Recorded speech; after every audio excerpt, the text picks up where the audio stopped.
Les gens au Moyen Âge n'avaient pas de réfrigérateur, mais ils ont quand même trouvé des moyens intelligents pour empêcher la nourriture de se gâter. Certaines de ces anciennes astuces fonctionnent encore aujourd'hui, et elles sont bien plus utiles qu'on ne le pense. Ces méthodes ont permis aux gens de survivre, et elles ne sont pas qu'une simple histoire, à commencer par le salage, qui pourrait bien être le plus ancien truc de conservation alimentaire de l'histoire humaine, et qui est toujours en vigueur aujourd'hui. Bien avant que les réfrigérateurs ne bourdonnent dans nos cuisines, les gens avaient découvert que frotter la viande avec du sel la faisait durer des mois au lieu de quelques jours. La science est simple, mais brillante.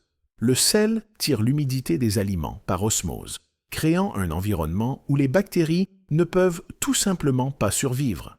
Pas d'eau, pas de fête pour les bactéries. Au Moyen Âge, le sel n'était pas qu'un simple assaisonnement. C'était de l'or liquide. Les gens parcouraient des centaines de kilomètres, juste pour mettre la main sur ce minéral précieux. Les communautés côtières avaient un énorme avantage, installant des bassins d'évaporation de sel le long des côtes, tandis que les gens de l'intérieur payaient des prix ridicules pour du sel transporté par les marchands. Certains marchands de sel médiévaux étaient tellement riches qu'ils pouvaient acheter des villages entiers, ce qui prouve que vendre quelque chose qui empêche la nourriture de pourrir, c'était un peu comme inventer Facebook au Moyen Âge.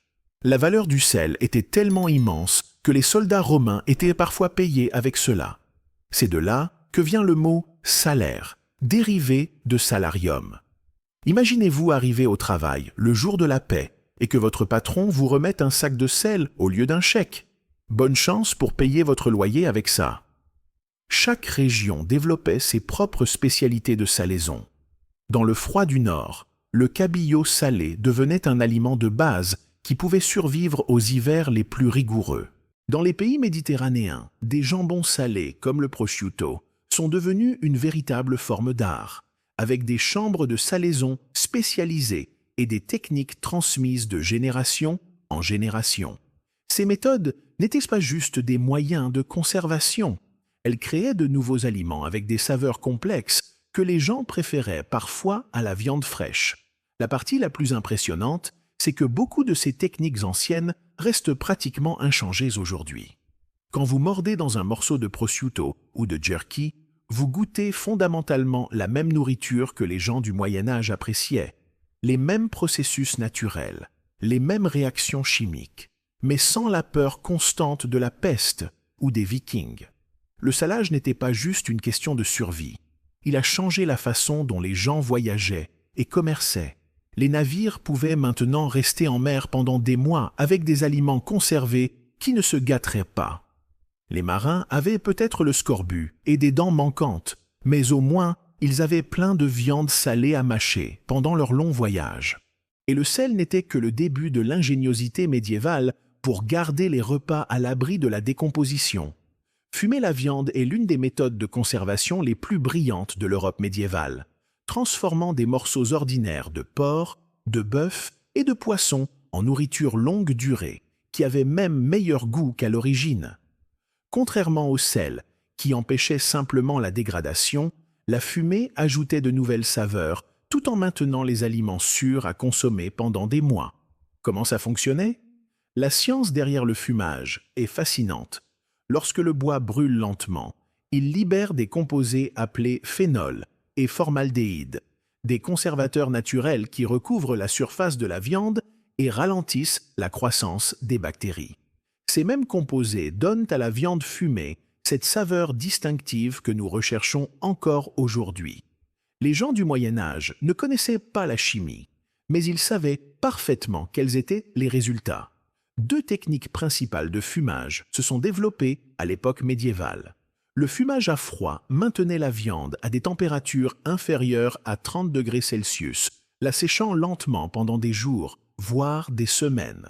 Le fumage à chaud, quant à lui, cuisait partiellement la viande tout en lui insufflant cette saveur fumée.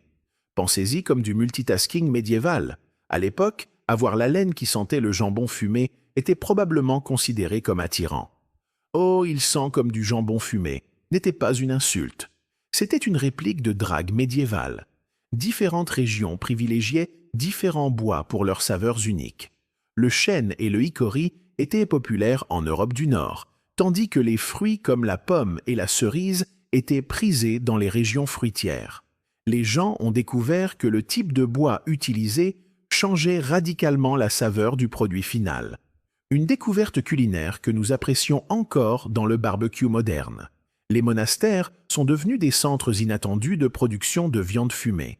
De nombreux moines médiévaux se spécialisaient dans les techniques de fumage, créant des produits échangeables qui apportaient des revenus à leur communauté. Certains monastères ont construit des salles de fumage spéciales, avec des crochets suspendus au plafond où les viandes pouvaient mûrir pendant des mois. Ces moines ne se contentaient pas de conserver la nourriture. Ils développaient des traditions culinaires qui allaient durer des siècles. La méthode de fumage a créé certains de nos aliments les plus appréciés.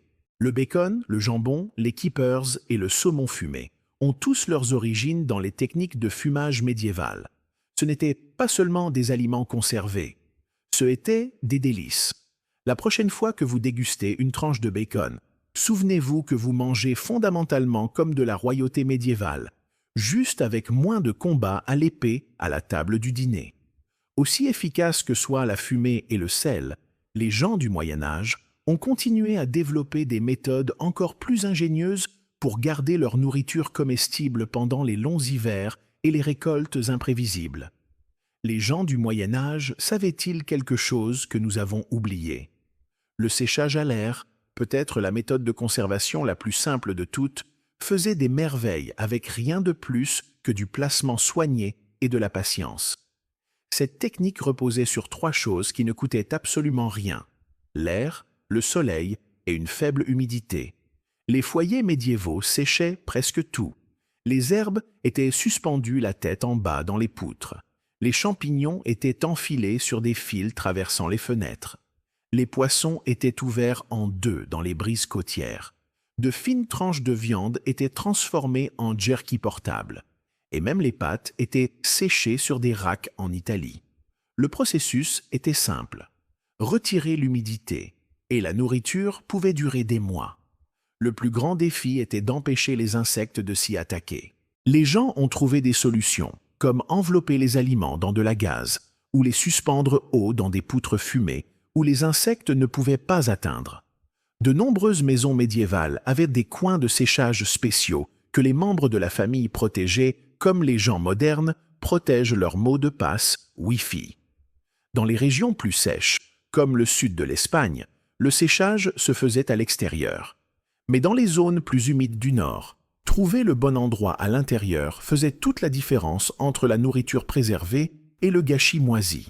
Ce qui est le plus impressionnant, c'est à quel point cette technique a peu changé. Les viandes séchées d'aujourd'hui, comme le jambon espagnol ou la bresaola italienne, utilisent presque exactement les mêmes processus développés au Moyen Âge. La seule différence, c'est qu'à l'époque, les gens le faisaient par nécessité, tandis qu'aujourd'hui, nous payons des prix élevés pour ces aliments artisanaux. Le séchage à l'air nous enseigne quelque chose de puissant. Parfois, la solution la plus efficace est aussi la plus simple. Pas d'équipement spécial, pas de chimie complexe, juste travailler avec la nature. Tandis que le séchage à l'air faisait des merveilles lorsque les conditions étaient favorables, les gens du Moyen Âge avaient encore besoin de moyens pour conserver la nourriture pendant les saisons difficiles. Leur prochaine solution innovante impliquait quelque chose de commun en hiver, mais précieux en été. Avant l'existence des congélateurs électriques, les gens du Moyen Âge créaient leur propre système de stockage au froid appelé maison de glace. Ces structures astucieuses permettaient aux communautés de garder les aliments périssables frais pendant les mois chauds en utilisant la glace récoltée pendant l'hiver. C'était le réfrigérateur de la nature, et il fonctionnait étonnamment bien. Le processus de récolte de la glace commençait en plein hiver, lorsque les lacs et les étangs étaient gelés. Des équipes coupaient de grands blocs à l'aide de scies spéciales, puis les transportaient vers des maisons de glace spécialement construites où la glace était soigneusement empilée et isolée avec des couches de paille, de sciure de bois ou de laine de mouton. Les maisons de glace médiévales étaient des merveilles d'ingénierie, souvent construites partiellement sous terre, où la terre maintenait naturellement des températures plus fraîches. Les murs étaient épais, souvent fait de pierre ou de terre compactée, avec de petites entrées pour minimiser l'intrusion d'air chaud. Le livreur de glace médiéval avait le travail le plus froid de la ville. Littéralement, quand quelqu'un demande quel métier vous donnerait la chair de poule à l'époque, le gardien de la glace est celui qui remporte haut la main. Ces maisons de glace pouvaient garder leur cargaison gelée pendant des mois, parfois jusqu'à l'automne, 6 à 8 mois après la récolte. Les ingénieurs perses ont créé des versions encore plus avancées appelées yakchaus, des structures en forme de dôme, capables de garder la glace gelée pendant tout l'été dans les régions désertiques. Les gens y stockaient de la viande, du poisson, des produits laitiers et même certains fruits et légumes. Les températures plus froides ralentissaient considérablement la croissance bactérienne, prolongeant la durée de conservation des aliments qui se gâteraient autrement en quelques jours. Les rois médiévaux servaient de la glace à la crème comme un geste de pouvoir ultime. Rien ne dit « je suis terriblement riche », comme manger des desserts glacés avant même l'existence de l'électricité.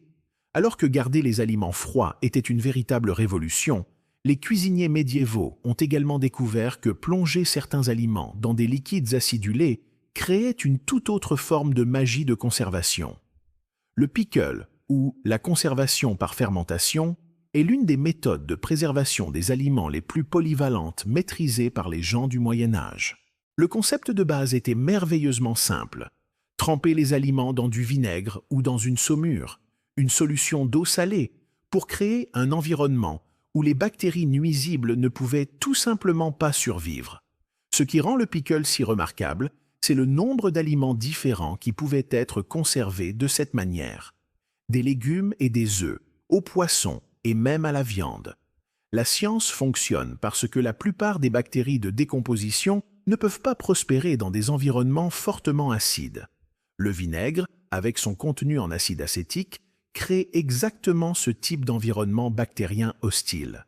De même, les solutions de saumure fortement salées attirent l'humidité des aliments et des bactéries qui essaient de se développer dessus. Ces principes chimiques simples ont permis aux foyers médiévaux de conserver des aliments saisonniers pendant des mois, au-delà de leur durée de conservation naturelle. En Europe médiévale, presque chaque région a développé ses propres traditions de conservation par fermentation.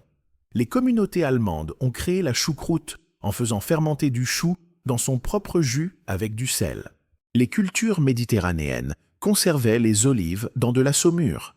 Les foyers anglais faisaient des oignons, des œufs et des noix marinées dans du vinaigre épicé. Les pays nordiques ont perfectionné les méthodes de conservation du harengue, qui restent populaires encore aujourd'hui.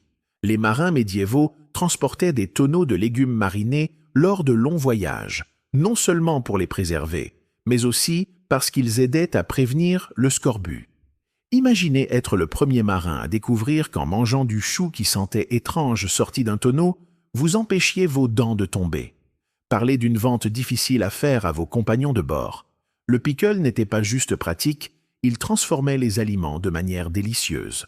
De nombreux aliments marinés étaient considérés comme des délices plutôt que de simples nécessités conservées. Les cours royales à travers l'Europe servaient des fruits et légumes marinés comme symbole de statut, souvent en important des ingrédients exotiques spécifiquement pour le pickle. La Tour de Londres avait même des cuisines dédiées au pickle où les cuisiniers royaux préparaient des conserves spéciales pour la table du roi. Les contenants de pickle ont évolué au fil du temps. Les premiers pickleurs médiévaux utilisaient des tonneaux en bois et des pots en céramique. À la fin du Moyen Âge, les contenants en verre sont devenus plus courants parmi les foyers riches. Les contenants devaient être non réactifs, évitant des métaux comme le cuivre ou le fer pour prévenir des réactions chimiques avec les solutions acides de conservation. Ce qui est le plus impressionnant, c'est à quel point les techniques de pickle ont peu changé au fil des siècles. Les cornichons, le kimchi et la choucroute que nous apprécions aujourd'hui suivent presque exactement les mêmes principes que ceux développés par les pickleurs médiévaux grâce à l'essai et à l'erreur. Lorsque vous ouvrez un pot de cornichons dans votre réfrigérateur, vous effectuez essentiellement un rituel alimentaire qui serait complètement familier à quelqu'un du XIIIe siècle. Mis à part le réfrigérateur, le pot en plastique et l'électricité, bien sûr. En effet, bien que le pickle ait maîtrisé l'art de la conservation par l'acidité, les cuisiniers médiévaux ont découvert un autre tour magique des microbes qui ne se contentaient pas de préserver la nourriture, mais la transformaient de manière inattendue et bénéfique. Beaucoup de gens aujourd'hui pensent que la fermentation, c'est la même chose que pourrir. Mais les gens du Moyen Âge savaient mieux. La fermentation ne signifie pas que la nourriture se gâche. C'est une transformation contrôlée qui crée quelque chose de complètement nouveau et souvent meilleur que ce avec quoi on a commencé. Cette technique de conservation exploitait la puissance des bonnes bactéries pour combattre les mauvaises, transformant des aliments ordinaires en véritable puissance nutritionnelle de longue durée. Pourrir, c'est ce qui arrive quand on oublie un pot au fond de son réfrigérateur pendant 6 mois. La fermentation, c'est ce qui se passe quand on crée délibérément les conditions idéales pour que les microbes bénéfiques prospèrent. Les gens du Moyen Âge ne connaissaient peut-être pas les bactéries par leur nom, mais ils comprenaient remarquablement bien le processus. Comment ça fonctionnait? Prenons la choucroute comme exemple. Le chou était finement haché, mélangé avec du sel, puis compacté dans des contenants pour éliminer l'oxygène. Le sel tirait l'humidité du chou, créant une saumure naturelle où les bonnes bactéries prospéraient, tandis que les mauvaises ne pouvaient pas survivre. Ces bonnes bactéries produisaient de l'acide lactique, ce qui non seulement conservait l'aliment, mais lui donnait cette saveur aigre distinctive. Les gens du Moyen Âge fermentaient le lait pour en faire du yaourt et du fromage, les jus de fruits pour en faire du vin, et les céréales pour en faire de la bière et du pain. Chaque aliment fermenté avait sa propre communauté de microbes bénéfiques qui s'occupaient du travail de conservation. Les boissons fermentées jouaient un rôle particulièrement important dans la vie médiévale. La qualité de l'eau était souvent douteuse, mais le processus de fermentation tuait les pathogènes nuisibles. Les enfants médiévaux buvaient de la bière légère au petit déjeuner, ce qui explique probablement pourquoi l'histoire les dépeint toujours comme de petits adultes avec des expressions sérieuses. Différents environnements ont naturellement développé différentes traditions de fermentation. Dans les climats plus froids du Nord, le chou fermenté et les légumes racines aidaient les communautés à survivre aux longs hivers. Dans les régions plus chaudes, le lait se gâtait rapidement sans réfrigération, ce qui faisait du yaourt et du fromage des éléments de base de l'alimentation. Bien que la fermentation ait fait des merveilles pour la conservation des aliments, les gens du Moyen Âge ont découvert une autre méthode de préservation qui ajoutait de la saveur et des bienfaits médicinaux. L'alcool n'était pas juste destiné à être bu. Au Moyen Âge, c'était un outil puissant de conservation des aliments qui permettait de garder les fruits, les herbes et d'autres denrées périssables pendant des mois, voire des années. Du XIe au XIVe siècle, les monastères et les foyers nobles ont perfectionné l'art d'utiliser le vin, la bière et les spiritueux pour conserver tout, des cerises aux herbes médicinales.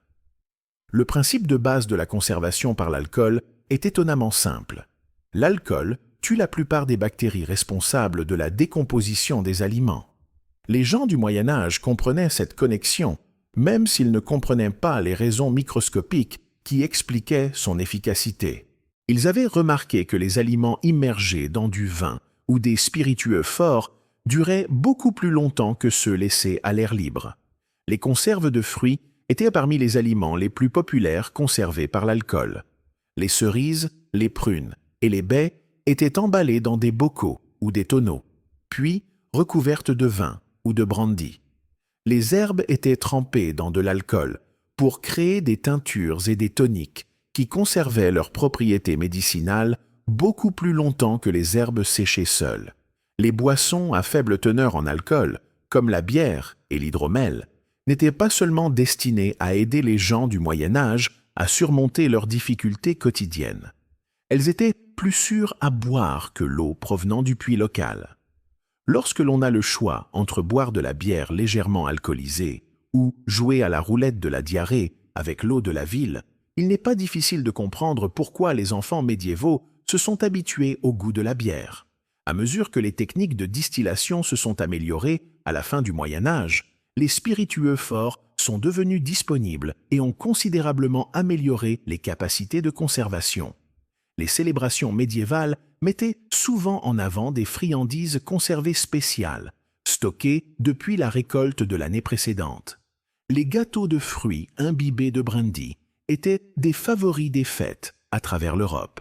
Ces gâteaux denses imbibés d'alcool pouvaient durer des années, ce qui pourrait expliquer pourquoi ce gâteau aux fruits que votre tante vous donne chaque Noël semble indestructible. Ce n'est pas juste un dessert, c'est pratiquement de la technologie médiévale. Alors que la conservation par l'alcool excellait à garder certains aliments viables au-dessus du sol, les gens du Moyen Âge ont également développé des moyens ingénieux d'utiliser la terre elle-même comme un réfrigérateur naturel. Les celliers et les espaces de stockage souterrains étaient la version médiévale des réfrigérateurs, utilisant les propriétés naturelles de refroidissement et d'isolation de la terre pour garder les aliments frais. Ces pièces souterraines astucieuses maintenaient une température constante toute l'année, fraîches en été et protégées du gel en hiver, créant l'environnement parfait pour stocker tout, des légumes au vin. La terre maintient une température remarquablement constante à environ 2,5 mètres sous la surface, généralement entre 10 et 13 degrés Celsius, indépendamment de la météo au-dessus du sol. Les gens du Moyen Âge ont utilisé ce phénomène naturel à leur avantage, en créant des pièces partiellement ou totalement souterraines pour la réfrigération naturelle. Dans les régions rocheuses, les celliers étaient parfois directement taillés dans les collines ou construits dans des cavernes existantes. Dans les zones plus plates, ils étaient creusés dans le sol et renforcés avec des poutres en bois, des murs en pierre ou en briques. La plupart des conceptions comprenaient une petite entrée orientée vers le nord pour réduire l'exposition au soleil, et parfois des aérations pour contrôler l'humidité. Les celliers médiévaux étaient en quelque sorte des appartements souterrains pour la nourriture. Le loyer était bon marché, le contrôle de la température était excellent, mais les voisins étaient généralement des rats et parfois des crapauds. Les celliers ne stockaient pas seulement des légumes racines. Des pommes, des poires, du chou, des oignons et même des œufs pouvaient durer des mois dans ces chambres fraîches. Le vin et le cidre en bénéficiaient grandement, développant de meilleures saveurs au fil du temps. Différents aliments nécessitaient des conditions de stockage différentes. Certains avaient besoin d'une forte humidité, d'autres d'un air plus sec. Les carottes pouvaient être enterrées dans du sable pour éviter qu'elles ne se dessèchent, tandis que les oignons étaient suspendus aux poutres pour les garder au sec. Un cellier bien construit pouvait faire la différence entre mourir de faim à la fin de l'hiver et avoir assez de nourriture pour tenir jusqu'au printemps. Le stockage souterrain des aliments était tellement efficace que de nombreux propriétaires, survivalistes et passionnés de vie en autonomie construisent encore des celliers aujourd'hui. C'est probablement la seule technologie médiévale sur laquelle les survivalistes et les agriculteurs bio peuvent s'entendre, jugeant que c'est absolument brillant. La beauté du stockage souterrain résidait dans le fait qu'ils travaillaient avec la nature plutôt que contre elle. Mais pour certains aliments, même les conditions fraîches d'un cellier n'étaient pas suffisantes. Pour ces aliments, les gens du Moyen Âge se sont tournés vers une autre technique de conservation remarquable qui transformait l'un des aliments les plus périssables en quelque chose qui pouvait durer des mois, voire des années. Le lait frais se gâtait rapidement au Moyen Âge, mais en le transformant en fromage, on prolongeait sa durée de vie de plusieurs mois, voire plusieurs années. Cette transformation n'était pas juste pratique. Elle créait des aliments entièrement nouveaux, avec des saveurs complexes qui sont devenus des éléments de base de l'alimentation à travers l'Europe. Sans réfrigération, la fabrication du fromage n'était pas juste un choix culinaire. C'était une question de sécurité alimentaire essentielle. Le processus de fabrication du fromage commençait avec du lait frais, généralement de vache, de brebis ou de chèvre. Le rennet, une enzyme extraite de l'estomac des veaux, était le miracle ici. Lorsqu'il était ajouté au lait chaud, le rennet faisait coaguler les protéines, formant des caillés solides en quelques heures.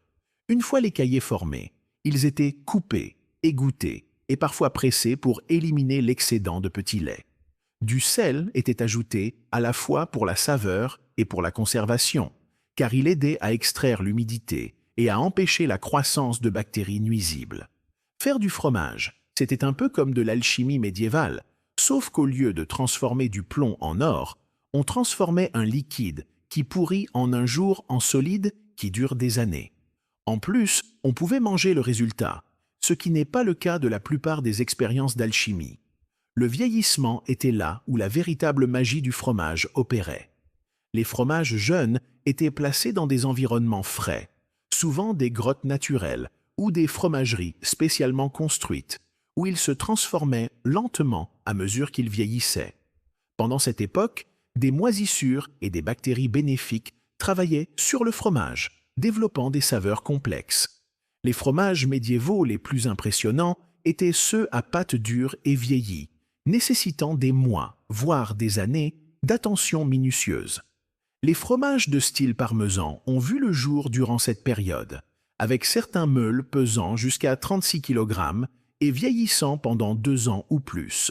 Les caves à fromage médiévales offraient l'environnement parfait pour un vieillissement prolongé, fraîches, humides et naturellement isolées. Elles étaient essentiellement des spas pour fromage, où les meules pouvaient se détendre et mûrir à leur propre rythme, un peu comme des communautés de retraite modernes, mais pour les produits laitiers.